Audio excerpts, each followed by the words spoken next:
আসসালামু আলাইকুম ফ্রেন্ডস, অ্যাডুজেট শিক্ষায় আপনাদেরকে স্বাগতম। আপনারা সবাই কেমন আছেন? আশা করি সবাই ভালো আছেন। বরাবরের মতো আপনাদের সাথে আছি আমি সাইফুল ইসলাম। চলে এসেছি নতুন একটি টিউটোরিয়াল নিয়ে।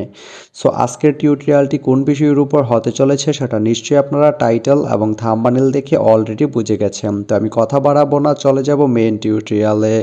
আর মেইন টিউটোরিয়ালে যাওয়ার আগে একটা কথা বলে নিতে চাই, আপনি যদি আমার চ্যানেলে নতুন হয়ে থাকেন তাহলে অবশ্যই আমার চ্যানেলটি সাবস্ক্রাইব করে নোটিফিকেশন বেলটি অন করে দিবেন। আর যারা অলরেডি সাবস্ক্রাইব করে রেখেছেন তাদেরকে অনেক অনেক ধন্যবাদ। যারা আমার এই ভিডিওটি ফেসবুক থেকে দেখছেন তারা আমার পেজটি ফলো করে সাথেই থাকবেন। তো চলুন চলে যাই মেইন টিউটোরিয়ালে।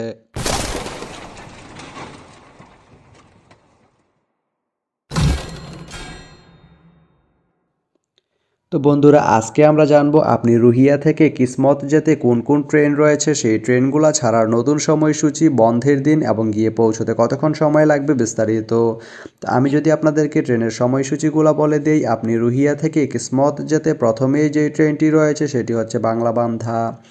বাংলাবান্ধা ট্রেনটি রুহিয়া থেকে ছাড়বে রাত 3টা 59 এবং এটি কিসমত গিয়ে পৌঁছবে ভোর 4টা 8 মিনিটে। শুক্রবারের দিন এই ট্রেনটি বন্ধ থাকে। এরপরে রয়েছে দ্রুতযান ট্রেনটি রুহিয়া থেকে ছাড়বে ভোর 5টা 57 মিনিটে এবং এটি কিসমত গিয়ে পৌঁছবে সকাল 6টায়। এই ট্রেনটির কোনো অফ ডে নেই। এরপরে রয়েছে কাঞ্চন ট্রেনটি রুহিয়া থেকে ছাড়বে সকাল 11টা 18 মিনিটে এবং এটি কিসমত গিয়ে পৌঁছবে সকাল 11টা 27 মিনিটে। এই ট্রেনটির কোনো অফ ডে নেই। এরপরে রয়েছে দুলনচাপা ট্রেনটি রুহিয়া থেকে ছাড়বে সন্ধ্যা 7টা 43 মিনিটে এবং এটি কিসমত গিয়ে পৌঁছবে সন্ধ্যা 7টা 53 মিনিটে। এই ট্রেনটির কোনো অফ ডে নেই।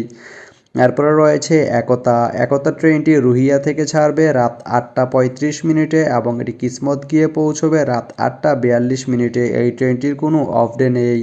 তো আপনি রুহিয়া থেকে কিসমত যেতে এই 5টি ট্রেনের যে কোনো একটি ট্রেন ব্যবহার করতে পারেন। তো ভিডিওটি কেমন লাগলো অবশ্যই কমেন্ট করে জানাবেন। আর ভিডিওটি যদি ভালো লেগে থাকে বা আপনার কোনো উপকারে এসে থাকে তাহলে ভিডিওতে একটা লাইক করে দিবেন, কারণ আপনার একটা লাইক আমাকে অনেক ইন্সপায়ার করে নতুন নতুন আরও ভিডিও বানাতে।